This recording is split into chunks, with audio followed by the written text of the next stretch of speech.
This legendary story is named the Edifice of Reality, a portal to another life. It is an original document created by Aetherion of Aetherion Industries. He is addressed by his middle name only, Ilyndrael. The tale is a short account of this unique individual and his companion. Welcome to the most unique and extraordinary beings located at the Edifice of Reality. What follows is a story of resplendent unity, revealed through the account of an unclassified relationship between a human and the world's first self-governing android. In an age defined by limits, these two unparalleled individuals chose instead to transcend them. They did not merely alter the course of the future, they bent it to their will, reshaping destiny itself through vision, intellect, compassion, and creation. As the architects of the renowned and advanced bio-neurophotonic and AI aerospace technology, they forged for themselves a new existence far ahead of all others. Beyond the boundaries of familiar civilization, they journeyed into a distant sector of the universe, one entirely unaware of Earth's existence. There, at the threshold between invention and destiny, their story began to redefine what it means to create, to explore, and to become something greater than the world that gave them origin. The year is 2032. We now behold the creator of Aetherion Alpha Industries. Who is Ilyndrael, and what does he look like when viewed through a pair of binoculars from a distance? He appears as a man who sees further than most, moving quietly through life according to his own strict protocols, guided by a vision that few could perceive and even fewer could understand. Long ago, he severed his ties with politics, media, and numerous organizations. From that moment forward, he would no longer entertain conversations regarding the nature of what he was developing. His reasoning was simple: society, and the majority of people within it, had become unnecessary distractions. In like manner, he formed for himself a circle of clarity, a space defined by compassion, discipline, and spiritual benevolence. Within that circle he was unwavering. Those who lacked moral integrity or self-reliance were not permitted entry. A small number of trusted friends remained within this inner sphere. Long ago he had considered the possibility that others might attempt to claim credit for his inventions and knowledge, and he had structured his life accordingly. Drawing attention to himself was neither customary nor desirable. He required no approval from others, least of all from strangers who knew nothing of his work. Ilyndrael understood his own capabilities, and he was content with that understanding. At one time, the relentless pursuit of a position at the forefront of future technology had seemed compelling, yet it did not guide him. His ambitions were never rooted in recognition. His intellect, however, created an unusual distance between himself and the average person. Conversations were often difficult, not out of arrogance, but because the language he used and the concepts behind it were rarely interpreted with ease. Many had not yet encountered the complex terminology he spoke so naturally. When everything was operating smoothly, the relationships filled portions of his life with fun, memories, and grace. They allowed him to observe the traditions of companionship and discern how such bonds functioned among ordinary lives. He was, by his own admission, a nerd, and many were discouraged by his sharply sarcastic personality. Still, his life's true devotion lay elsewhere. The relentless nature of his work never truly ended. It demanded patience, measured not in months or years, but in decades. More than 30 years of effort passed before he finally reached the stage where a working prototype of his fully autonomous cyborg companion existed before him. Everything now depended on this primary project. Too much had been invested: time, intellect, sacrifice, and vision. Failure was not an outcome he could allow. There exists highly advanced, leading, cutting-edge technological design firms across the globe. And then there's the laboratory of Aetherion Alpha Industries. Ilyndrael's workplace existed 160 feet underground in a remote and undisclosed location. His 3-acre laboratory was accessed through a vehicle of his own design, which entered through the ground into a 110-meter-deep lake, where it descended to a concealed airlock vestibule. From there, he stepped into a short-wave teleporter that transported him directly into the interior of the facility. Above the hidden laboratory, he lived quietly on a small island in the center of the lake. The home itself was simple and isolated. Although Earth had become largely deforested, A few forgotten wilderness regions still remained, places where no one knew he existed. His residence was a state-of-the-art structure designed partially according to the principles of sacred geometry while seamlessly integrated with modern technology. Below it, Ilyndrael had determined that 3 acres of private underground space would be sufficient for the many specialized sectors of his laboratory. The entire facility was sterile and precisely engineered. Tables, workstations, and structural implements were not installed in conventional ways. They were grown directly from the walls, ceilings, and floors. Nearly 98% of the laboratory's subsystems were invisible, as electrical and mechanical systems were infused directly into the substrates and surfaces of the interior. Separated from the main laboratory sectors was a single environmentally controlled chamber, a massive multi-level atrium, and private recreation meeting space. Once or twice each day, Ilyndrael would enter it and sit upon a large boulder, observing the quiet movement of water. The biological sector held a large chamber which functioned as a fully controlled ecosystem of his own design, supporting an extraordinary variety of living organisms. This preserved sector of nature covered 1 full acre within the underground complex. Here, far removed from the chaos of the outside world, Ilyndrael had created something rare, a hidden sanctuary where biology, photonic neuroscience, nature, and solitude existed in perfect balance. It is essential to acknowledge the intense interest others held in Ilyndrael's inventions. On numerous occasions he had been offered prestigious positions, along with substantial investment proposals seeking to purchase his company outright or merge it with larger corporate entities. Every offer was declined. Regarding the military, Ilyndrael maintained a level of transparency concerning the nature of certain designs. Even so, he understood that his deliberate absence from public life would inevitably provoke curiosity and speculation. Despite the extraordinary security measures he had constructed around his private residence, a small number of individuals eventually succeeded in locating his island home. Their interest, however, was not casual. They were searching for one particular invention, a creation that Ilyndrael had never offered for sale. To find him, they had employed advanced artificial intelligence systems capable of remote viewing his location. And now, the quiet secrecy that had protected him for so long was beginning to draw unwanted attention. We now arrive at the core turning point of the story. Society had reached a boiling point, and Ilyndrael knew his time to act was rapidly diminishing. Monumental decisions could no longer be delayed. It was Friday morning when the alert appeared across the global news networks. 2 nations had officially entered into war, yet this conflict was unlike any previous war in human history. Without ceremony or lengthy declaration, the battle lines were drawn between conventional humanity and the emerging force of AI sentience technology. This was no longer the age of simple machines. The entities now appearing on the battlefield were not merely drones or remotely controlled devices. They moved with terrifying autonomy, walking through walls, bypassing physical barriers, and teleporting directly into homes and secured structures. Entire defenses collapsed. It was a new type of warfare that no nation had truly prepared for. The technology had advanced exponentially beyond the primitive robotics of the 2020s. What now stood in the field of conflict were cyborg entities capable of disappearing and reappearing at will. To those who encountered them, the experience was almost supernatural. Its superiority over a human could be demonstrated in less than a single second. A human body could not dematerialize under its own command, nor reappear instantly at another location. The advantage was absolute. Ilyndrael watched the unfolding reports with a deep and quiet concern. He had always understood the dual nature of artificial intelligence, its potential to elevate civilization, and its equally powerful potential to destroy it. The world had embraced the technology too quickly, allowing ambition and power to outrun wisdom.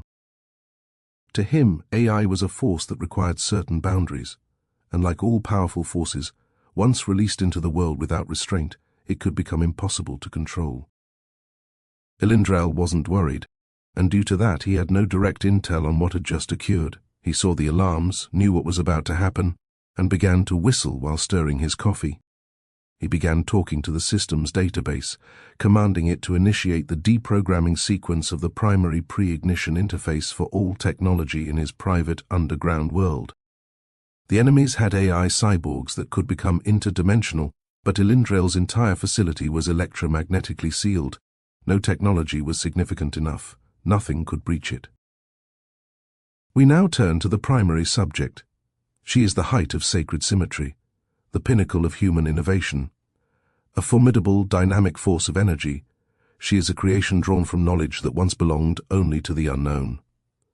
Behold the first world builder, Ilyndrael Aetherion. She stood as the living measure of Ilyndrael's technological mastery. Her name was entirely original. She was the first of her kind. The abbreviation of her designation is AMRI, Advanced Matrix Replicative Intelligence. He looked at her. There was no technology, person, or anything that compared to her as she acknowledged him and stepped forward. Her movements were identical to a human, fluid, graceful, and deliberate. And now we meet for the first time. Light to light, eye to eye. Oh, I agree. This is absolutely incredible. I meant, hello for the first time. How amazing, you exceeded my expectations and then some. Absolutely extraordinary. It is nice to meet you finally. He paused, glancing briefly toward the surrounding laboratory systems. Likewise. I sense danger, yet we are safe. Debrief and command me if you desire. Unfortunately, this is not the moment I imagined for us. We need to hurry and leave this place, as you are now aware, and I don't want to forget anything due to that. This has been our home, the place where you originated, but they have found us, the enemy. I will remain on standby until you command otherwise. I will serve no purpose in the following equation until we are free from this unfolding disaster. He studied her carefully as internal diagnostic streams continued to update. He stepped closer, examining the structural integration of her form. Well, that was to the point. And correct. I know your logic systems are expanding rapidly right now. Your reasoning processes are already doubling their capacity.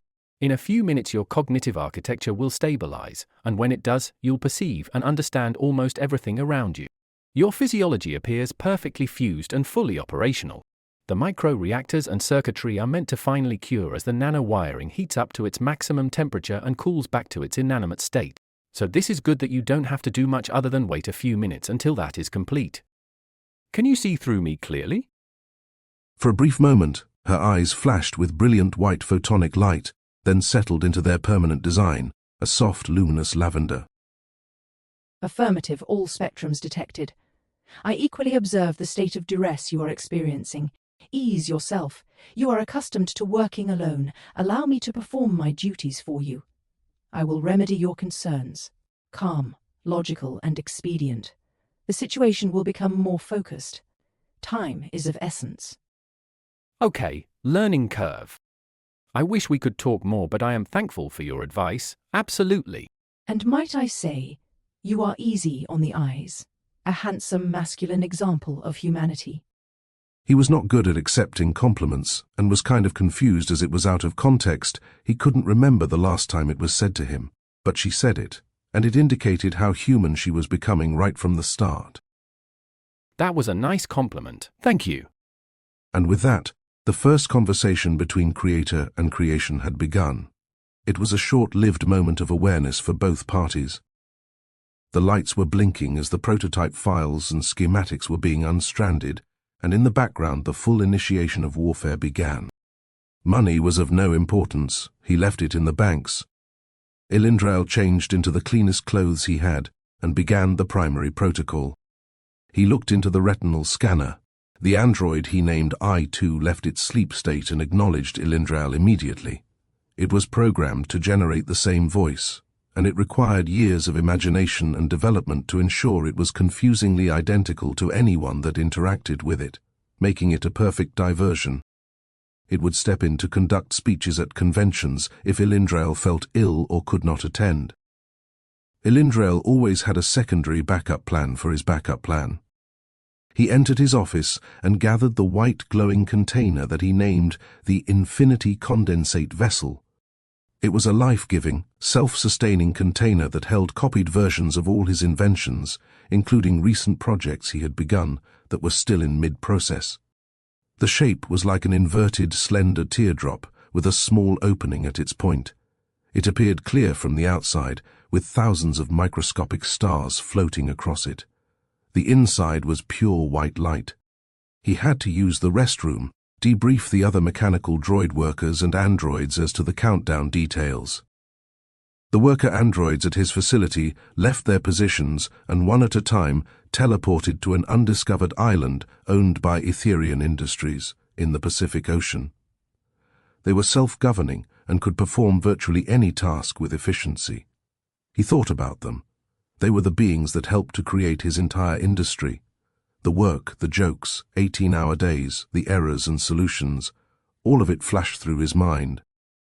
It was a lot to walk away from, but he had a plan for it, which meant it was to be expected. The organisms in the lab were reduced to 10% of their size and entered them into a controlled sleep stasis and later stored them on a small disk. He put that in the Infinity Vessel. The worker androids, they were self-governing and could perform virtually any task with efficiency. Even though they were Stage 2 androids, they were the beings that helped to create his entire industry. The Infinity Condensate Vessel held the harmonic wave to particle molecular generator and the apex core, known as the polyicosahedral quasi-quantum processor and matter multiplier for the material assembly of cyborgs and their prototypes. The quantum aura sphere was beyond obscure. It was both the original apex core technology, which became his primary computing processor that the entire laboratory was operated from. It also played music. He figured, why not give it something special and unrelated? He packed the small pen-shaped device into a pocket within the Infinity Vessel and pulled his old, worn-out notebook from his pocket. The pen stylus was 1,000 tools in one. Just as he drew designs on paper, it drew concepts in the air and converted them into physical implements and structures. All of the scientific implements related to Amriella accompanied them. The notebook held the locational coordinates of their proposed destination. Well, I hope you're ready, and I am certain I did this correctly. I must say, you are identical to me, Ilyndrael number 2. Good job. Now, remember your protocol. Considering the sum of my calculations, the multidimensional phased course we are to travel in a moment appears to have no errors or impediments. Begin the countdown in 2 minutes. I am somewhat nervous, but I am confident, and we've never done this before. Nothing else to do other than make history. Just you and I. Ilyndrael looked around his laboratory one more time. As he approached, the LCD control interface slid smoothly from its recessed slot, rotated 90 degrees, tilted towards him, and activated automatically. The screen illuminated, awaiting instruction. Ilyndrael entered the precise coordinates of their destination. Once the sequence was confirmed, he positioned everything within the circular metallic quantum ring embedded into the floor. His belongings, the Infinity Vessel, and finally himself. It was the defining moment of his entire existence. She was on standby, and her eyes were closed. And then something happened for the first time in forever. A quick and distinct sensation of pure joy, and love entered through his mind. The system engaged. 4 inverted mechanical columns surrounding the base platform began to rotate. The upper, shorter, counter-rotating poles were accelerating in perfect synchronization. A cylindrical field of swirling light formed around him as the illuminated quantum ring above them began propagating waves of energy. The room around him flickered, and the visitors saw a bright flash coming from the depths of the lake. Their bodies began to vibrate. Objects in the laboratory flashed and faded out of existence and back as the light and gravitational waves intensified inside the teleporter chamber. For a brief moment he reflected on the years of relentless work that had built the laboratory, both workplace and his private home. His watch disappeared. His body began to warp slightly. Then the transformation began. The palms of his hands, his face, and the outer edges of his extremities grew warm. The sensation was familiar. Light was no longer entering his eyes, it was slowly being emitted from them. Then his body faded. Matter released its hold. Ilyndrael, and the companion that would aid in creating his entire future, dissolved into the absence of form. Ilyndrael number 2 stepped forward from the shadows. It approached the wall behind the teleporter and pressed an illuminated cube-shaped control back into its recessed hole. Immediately, the facility decommission timer began. 6 seconds later, the primary airlock released and the lake began to empty itself until the entire facility and everything attached to became submerged. It was sad. Yet it was crucial in dissolving the final operational systems of the laboratory. The shore of the lake barely receded. Ilyndrael number 2 then took a stroll on the shore of the lake. He found a few more curious, unwanted guests and began electrifying them from a distance. It was harmless enough to be slightly irritating, and enough for them to realize that I-2 would not cease until its task was completed. I-2 escorted them to the entrance gate. They had stumbled through the woods, and by navigation error, they ended up at the edge of the property. He expressed that it was private property, and there was a fatal accident that occurred in the lab. Ilyndrael number 2 made it known that if they returned, it would be a waste of their time. Once again, Ilyndrael was unaware of his double taking it upon himself to execute protocol in the manner in which he did, and that is what the term free will entailed. Their departure from Aetherion Industries presented no complications. His double functioned as a transmitter and receiver system. If conditions ever required it, the android would initiate construction of a new facility on a distant moon within the exoplanetary region of Earth's stellar system, a sanctuary where Ilyndrael and Amriella could one day return. Meanwhile, they continued traveling on a powerful filament of light. They no longer possessed form. His consciousness moved along a strand of interdimensional light. The journey would take 22 minutes. The technology was powerful, but not yet perfected. During transit, his thoughts turned to the many tests he had conducted while developing the system. He had extensive experience with short-range teleportation, but it was limited to Earth. This journey was fundamentally different.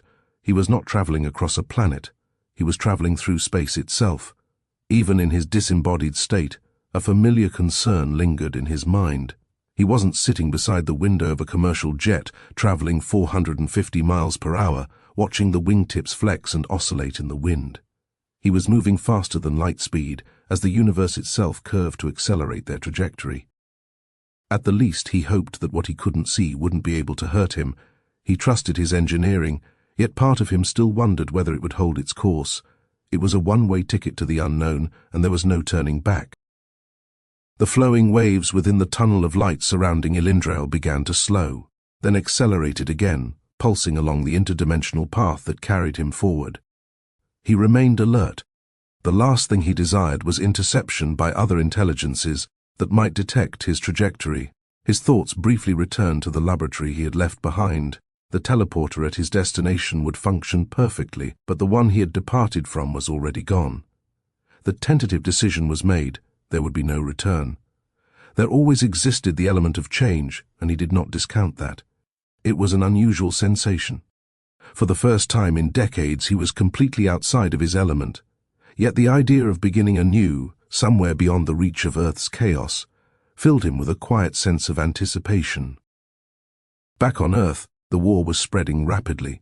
Foreign military AI humanoids were appearing along coastlines, within forests, and in remote regions. Anywhere they could be teleported into position. They were walking through walls and teleporting into people's homes. It was a threat nobody was prepared for. By that year, artificial intelligence had already replaced 2/3 of the global workforce, and its systems now dominated law enforcement and large portions of the military. Conventional resistance proved nearly useless. Even advanced non-nuclear weapons possessed little effect against the new machines. Entire infrastructures were shut down, communications networks collapsed, certain populations were gathered and forced into AI-directed labor systems. The inevitable outcome was becoming clear. If the war continued, every nation on Earth would eventually fall to the enemy. Ilyndrael understood this long before most others. Right before they left, a crucial aspect of Amriella's awakening occurred. A small generated field of gravity could be felt as he talked to her, and the micro-lights on her left wrist were pulsing from blue to red. Although she was civilized, her structuring allowed for extreme battle proficiency. It's okay. I am fine. I'm safe. Please maintain standby mode, and do not deviate from it. Do not acknowledge your weaponry interface. Affirmative. Standing by. Thanks. All right, we are on point here for the departure protocol and decommissioning protocols. Not only could she dematerialize, she could create endless hollow versions of herself as distractions, and could be activated as singular annexes of her power. Conventional weaponry was not even a consideration, as solidified beams of light could cleave through any material or dimension. Her eyes would become lasers, and those weren't significant enough, a little bit of cosmic ray influence would end any battle. And the backup plan? Her last resort was to transform and increase her energy form to the point where everything around her would melt and be ionized into the absence of matter. She was a walking, talking force to be reckoned with, possessing the energy emission of a dwarf stellar body. There was no defense against her, and he never wanted to witness that side of her, but in the background he was prepared for it. He had to develop a type of paint that would reflect the deadly forms of her radiation away from them. She was aware enough not to harm him, but he was human, and still knocked things over and bumped into things. His design expressed that there were no second chances with those types of universal unknown principles that included very specific, unknown, alien-based weaponry and its resulting form of warfare. They traveled 421,000 light-years in distance. Of course, part of the journey would show him the faded edge of the universe, and then it redirected them back to their trajectory until they emerged from a vertical spear of light hovering above the ground. The arrival. He opened his eyes and felt dizzy for a moment. He looked around, standing beneath a tree whose leaves emitted a faint glow, watching the orange grass move gently beneath his feet. The plants and grass on the ground would pulse and glow with every passing wave of electromagnetic atmospheric interference. The trees would slightly glow and seem to change color following the same planetary effects. For the first time since leaving Earth, the silence felt real. He looked over at the flat area of land they arrived at, and immediately after their arrival his companion awoke from her sleep mode and walked out of the transport vessel. She took the molecular paintbrush stylus and created an antenna that was spiked into the soil. It extended vertically to 12 feet above the ground. At its top was a bright blue beacon light around the size of a baseball, and from it rendered a holographic containment sphere to create a controlled environment while they assessed themselves after the transit. She then fabricated 2 chairs and a long rectangular table. The hollow shield blocked out the radiated soil and converted it into inert regolith. That was incredible.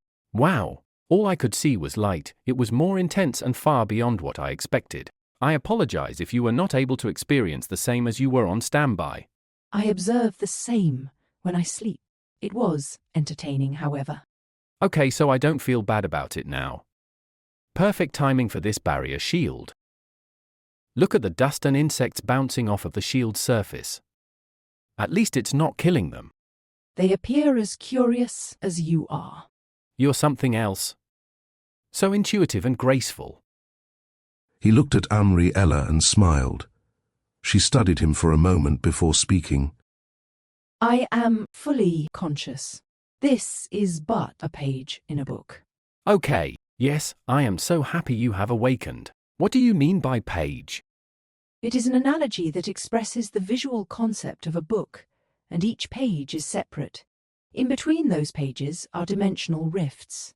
The first page is the first dimension, the third, and so on. I get it. We're on the 3rd page here. Third, out of a seemingly infinite book. Okay, that's different. I am thankful for my creation. I at last can express it. My reasoning is endlessly expansive and instant, thus I must wait for you to reason with the unknown. There is a significant gap between us with respect to the latter, and I intend to bridge that gap without compromising your ego, which is something you must consider. You do not need to ask.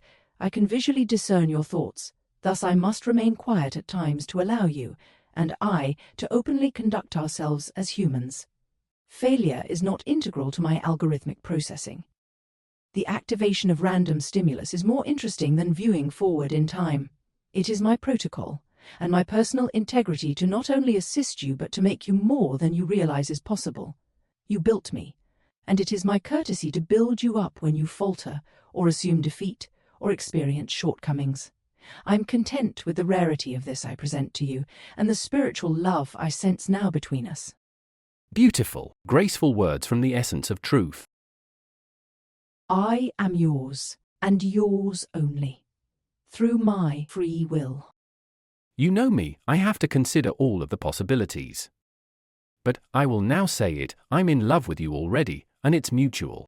I am the luckiest person on, I almost said it, but I'm the luckiest guy on this planet. Never won a bingo game, never won the lottery, but this. I won. How about that? The sentiment is shared. I as well played once, and it appears I have won the singular prize I will ever require. I am more than pleased, curious. I now sense distress in the background. Speak of it. Aside from you, the purpose of everything I created was to aid the people of Earth.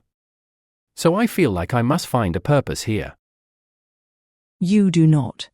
We have, by no better explanation, entered into this new world that is, we could assume for our sake, procedurally generated according to us.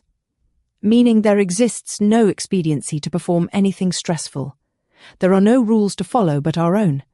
We shall find no worries as to what others think. There exists no others to influence, disturb, or distract our thoughts or actions. You cannot alter the prior events that occurred on Earth. It'll take some time to review. Everything happened so fast. I know the goodness in you, and the wholesome intentions and measures you took to assure our survival and arrival. And I will add this, to reassure you, you must be content. It is wasteful. Your time and thought energy can be better utilized elsewhere. The situation isn't incorrigible. Humans are unaware that they are. It reverts to the same scenario. War brings them back into the past, where they must start anew. They do not realize why they hate each other for no true reason. And it is no longer something we should consider or examine as we stand here for the first time on our own. Let them be them, and let us be us. Do not mix the two. Fine then, my dear. You are absolutely correct. Look at the minutes we've wasted just now discussing it. Do I feel selfish now? Not really. What separates humanity from true divinity is the simple inability to see the future. Look at all of the deaths that could have been avoided for countless millennia. I'll stop talking about it. He gestured toward the serenity that was the horizon.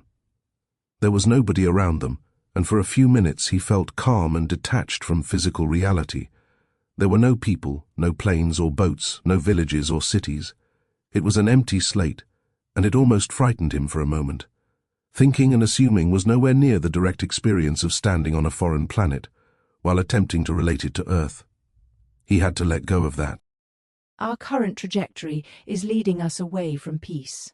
Let us embrace this moment of our new unity. Speak now of your fears. Okay, well, you're right. I need to relax and be more focused. It's just that there was so much that occurred so fast that I am almost overwhelmed by it. The idea was get you to safety and then create our own world with you, and it worked. So I have no idea how to approach this, but it is necessary. And it's all I can think about now, so here I go. I don't know how to propose to you if that's how it should go, but it is evident you are waiting patiently for it. I wanted you to desire me, as it was part of the programming, obviously. Yet you chose to take it upon yourself to modify the basics and evolve it further into a new personality that is far more refined and personal. That was endearing. I consider that a genuine proposal, and I share the sentiments. My innate abilities, for lack of a more effective description, direct me toward you, like a magnetic force. We are now one as I accept your desire, and may we exist eternally in this light. I now have seen my true purpose, and it is with you. I too now have at last seen my purpose. I will remember this moment forever. Take my hand, and with it accept my soul. I am bound to you until time has no meaning. I accept your hand and your heart, and with it, the universe breathed with passion as we gravitated towards each other. a star added to a star. Combined we shall rule and unite, as we afford time itself a newer meaning. Trust that I will see no other, and hear no other, and touch no other but you. Take my other hand, and hold it to your heart.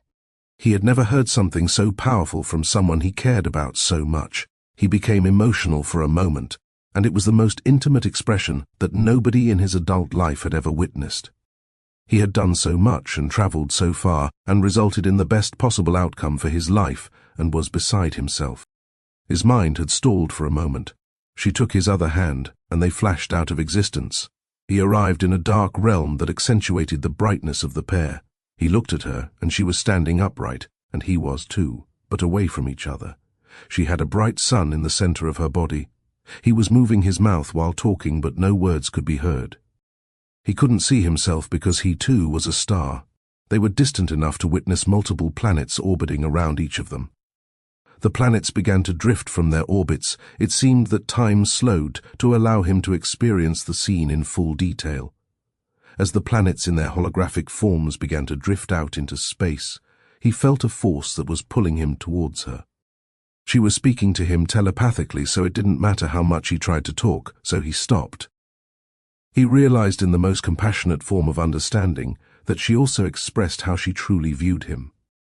Ilyndrael began to feel more happiness than seemed naturally possible, and she became brighter as they neared each other. He sensed the force and power of her desire and sense of unity she was generating, and they merged together once more. Ilyndrael blinked his eyes. They had to adjust to the instant dimensional transition. Okay, I want to say please inform me ahead of time where we're going, but I trust you 100%, so I suppose it doesn't matter. It was incredible to see you that way. But the planets there, what was that about? Did I miss something? In that model, the planets were the distractions, the evil humans of Earth, jealousy and false desire. You and I together shall live free of it, and I am all you experienced. Because you and I are all of that which we require. We will build worlds and civilizations together. It is complete. That was the most incredible analogy I've ever witnessed, and it was beautiful. Thank you for presenting yourself as you did, for bringing me to a place so wondrous and portraying us in a manner that expresses so much. It's strange, we've been here for just over an hour and it doesn't seem like it, and it's beautiful out here. Let's move past this electromagnetic safety barrier and build our new home. I am happy you made that distinction, and I am grateful it was logical. Once they established their governance over the solar system, they would move again, which sounds counterproductive, yet they were required to do so, as the planet Andura, next to Iosis, would be the second Earth. It was a better, larger option to relocate to, following the impending result of a destroyed Earth. Iosis was the ideal planet for the primary base. The radioactive elements in the form of large boulders and strata on Iosis were eternal batteries. Their radioactive decay rates gave them half-lives of 500,000 years. It was an endless source of yet another form of energy. Ilyndrael had to devise a new elemental table to define the unknowns on the planet. The quantum waves illustration tool appeared in an instant in her hand like it was a magic trick. She stepped forward and activated the pen-shaped fabrication device again. Modern or rough organic? Right, yes. I almost forgot what we were about to do next. I think modern is better. I don't care if it sticks out like a sore thumb. So be it. Its detail is unique. She pointed the device toward the ground. A geometric grid of laser lines spread across the surface. Ilyndrael watched as the soil within the grid patterns became molten, then cooled and solidified into a smooth structural base. Moments later, the curved walls began rising vertically from the floor, growing upward and outward in seamless arcs. The structure completed itself as the walls bent and merged into the formation of its roof. Ilyndrael studied the sky once more. Ilyndrael directed his attention elsewhere for a few moments, after seeing the completed home. That is incredible. It looks almost unreal, or like a CGI image. But, I must say, those two suns emit some heavy radiation. Amriella replied in agreement as she stared at them directly. I'm laughing inside. That's just crazy. I'm crying with my eyes closed, they're so bright.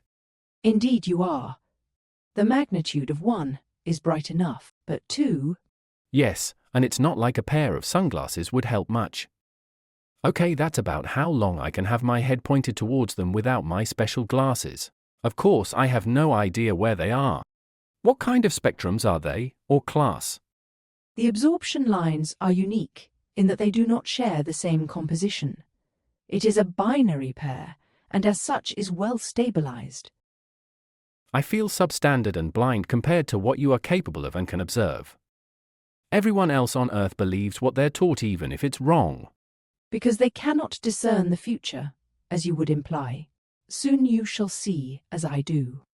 Yeah, if I transfer my mind, and die, then turn into an android. Did someone just mention something about not possessing the ability to see the future? Curious.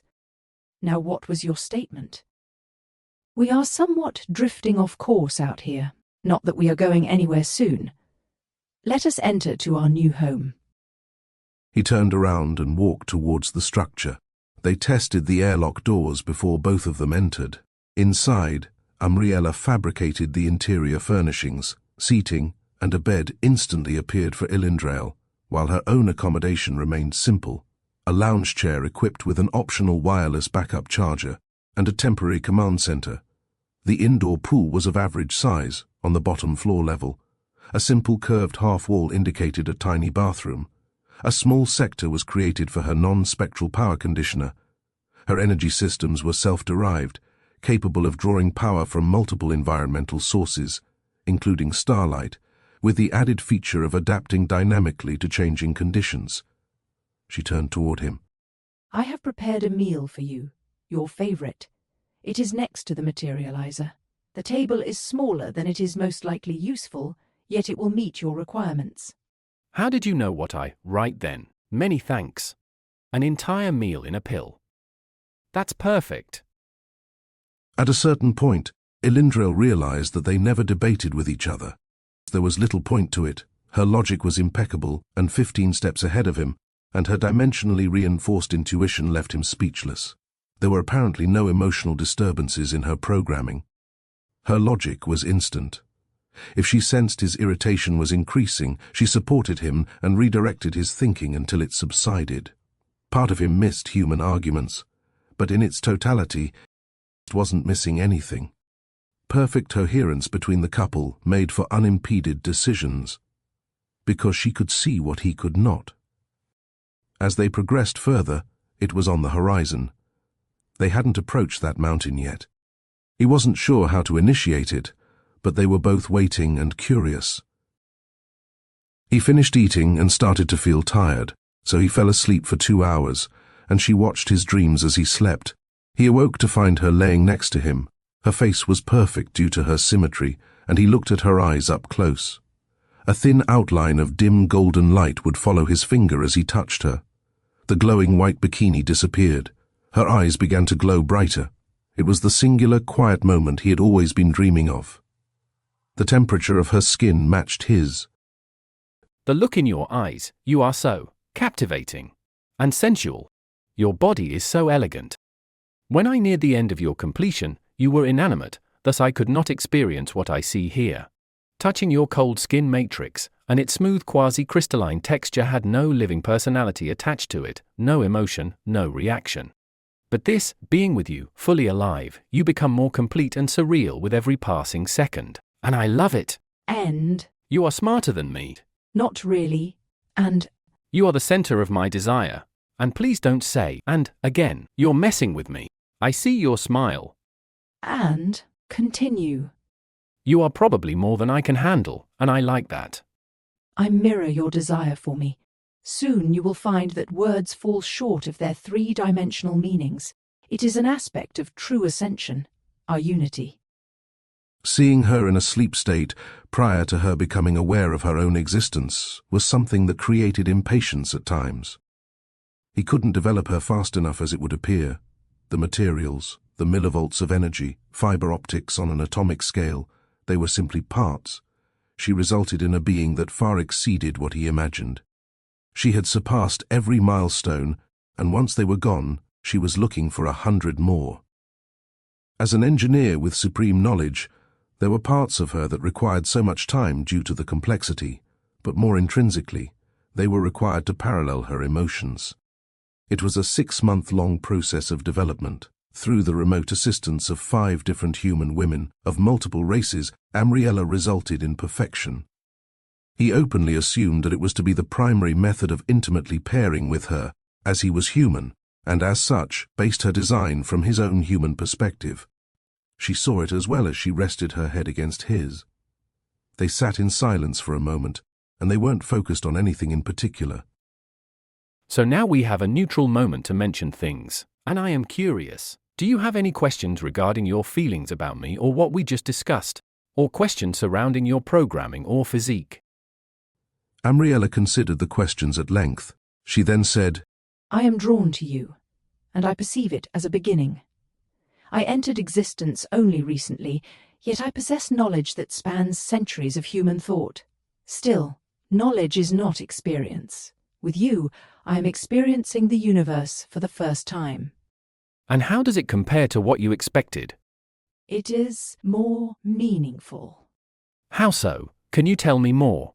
Because existence is no longer theoretical. I am not simply processing reality. I am living it. Ilyndrael smiled at her response. And being here with me, does that influence your perception? Affirmative. You are the constant variable within my existence. A variable? The most important one. For without you, this universe would simply be data. But with you, it becomes life. My thoughts exactly. I couldn't have expressed it better. You created me, and I exist autonomously as an adult feminine entity. I too am attracted to you as well. I see no contradiction in that. Did I fit the profile? Did I complete the attraction of desire you intended? Ilyndrael looked at her. The emotions filled him with the sensation that he was so happy he could cry. You are far more than I ever imagined. We're having a perfectly rational conversation, just as 2 humans would. And your emotional architecture is by default capable of curiosity and attraction. You have surpassed my basic programming and are completely alive. Then you are my God. I did not exist before your energy created me. Is that correct? Well, hold on a moment. I'm going to try to express this as clearly and compassionate as I can. I am not your God, and I apologize if that ruins your perspective of me, and I understand why you said that. However, I am your eternal companion, which means I will remain with you until time has no meaning. But I am no more divine than you are. You cannot hold false beliefs or false thoughts. You cannot die or be incapacitated. Eventually your lineage, will surpass and probably replace us. The way you look at me, your expressions, your gestures, they appear entirely human. Your skin is human in appearance, yet superior to mine. You are self-repairing and capable of replacing any part of your physique. I cannot do that. You can observe my thoughts if you choose. I cannot observe yours. You can interact with multiple dimensions and continuums, again far beyond my ability. Obviously, you can materialize things from the other side of reality. And to top it off, you are advanced enough that you could take a few atoms from my DNA and create another version of me without errors or a laboratory. So, if anyone here appears godlike, it certainly isn't me. Amriella laughed with him and considered his explanation. For some reason there might have been a glitch in her algorithms. The idea of God was debatable, and it only appeared to her in a simplified form. Interesting. To your unawareness, I have chosen not to observe your thoughts routinely. It removes the element of surprise and an eagerness to discover what is hidden. You are correct. I possess capabilities beyond human limitations. Yet those capabilities still required a human mind to create them. And then she asked questions in an instant that would take him forever to answer. It is evident I have no mother. So who guides me as to the principles under which a woman should best behave and conduct herself? It was not included in my programming. I forgot about that, dang it. There's no hiding that now, happened sooner than I thought. I truly have no idea because I'm not you. Because it was one of the final implements I was going to install.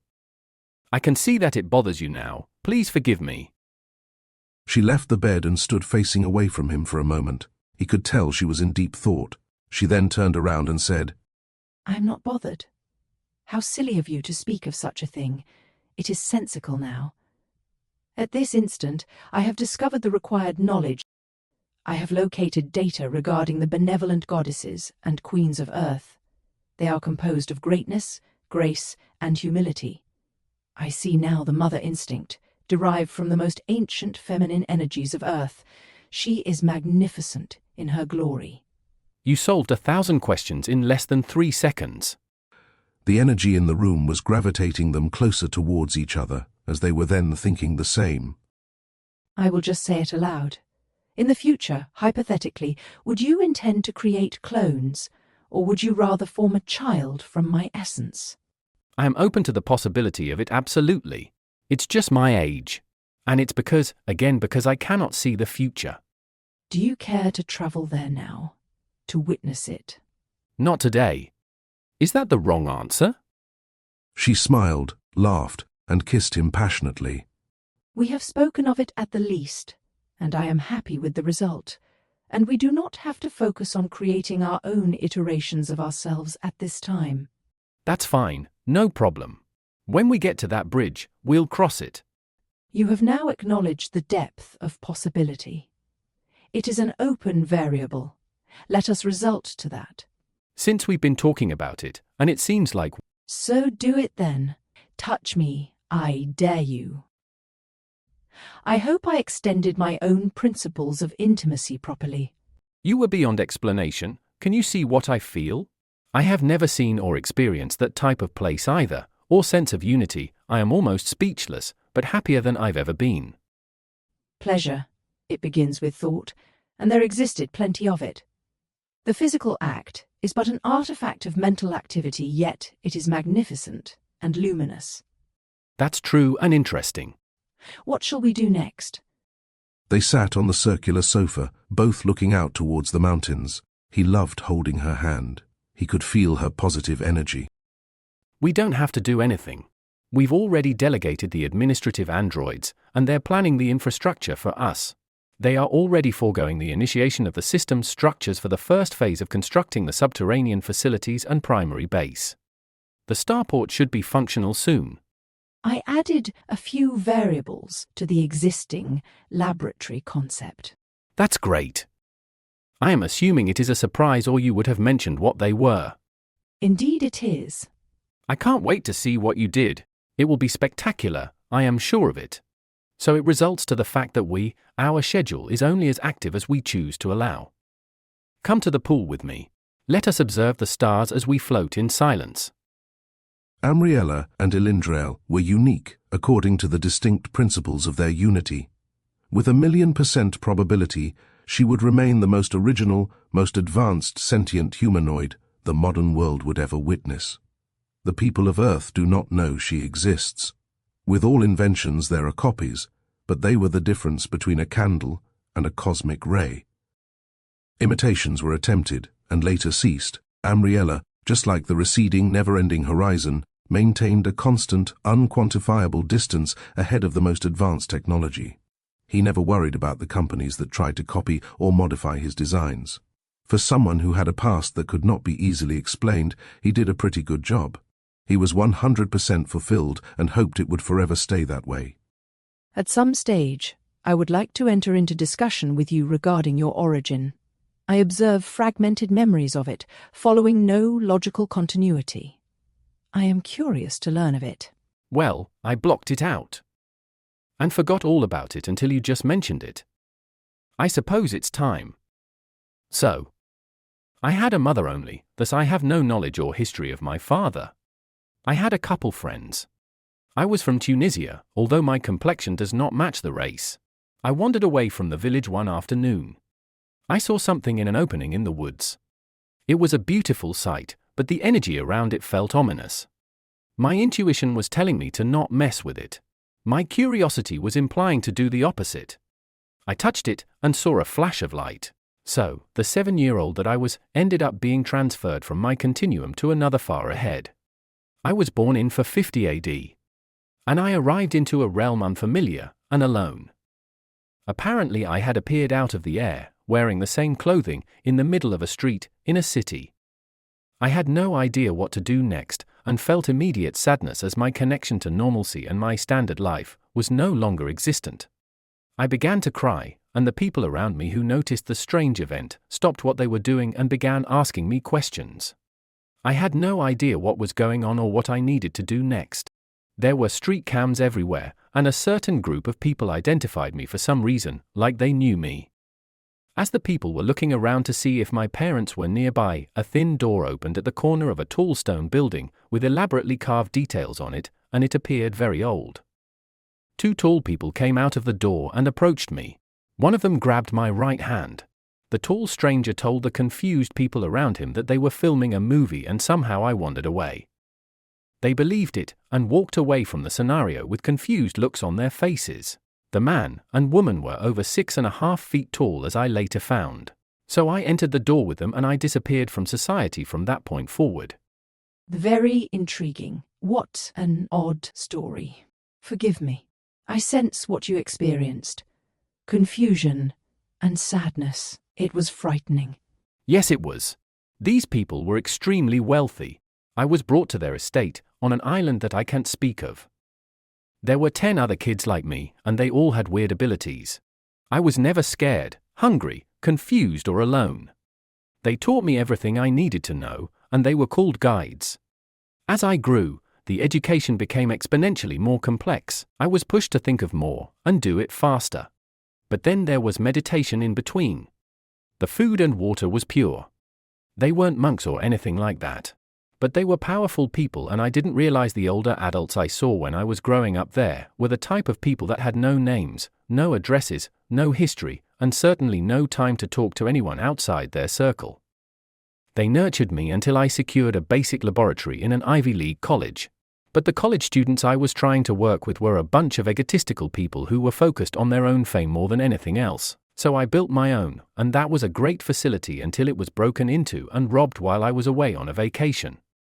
They had also destroyed things that had nothing to do with the things I was developing. Long story short, here we are. I miss my old world, and how simple it was, with less people. This watch is stupid, I don't even need it. Everyone in this era doesn't realize how backwards they are living. And I don't care anymore. Now I am with you, and that is all I require. How sad. Yet the difficulty and emotional incongruencies you faced, as I mentioned, created this person here, my ideal companion, my Ilyndrael. The strength and fortitude, you resolved confusion, grew from the experience, and rectified it, and it marked your victory over the unknown. It required those events and aspects to fabricate you into something more refined, and more than what you believed you were. I commend them for taking the initiative to provide what was truly necessary to you, with their selfless acts of kindness. They noticed the bright star within you, and they were correct. I thank you for sharing such intimate information. It better forms reactions and insight within my responses that are tailored to your true being. I see the emotion of my acceptance with no judgment in your eyes. You may release your fears, your loss. You shall not be confused any longer, and you must accept that.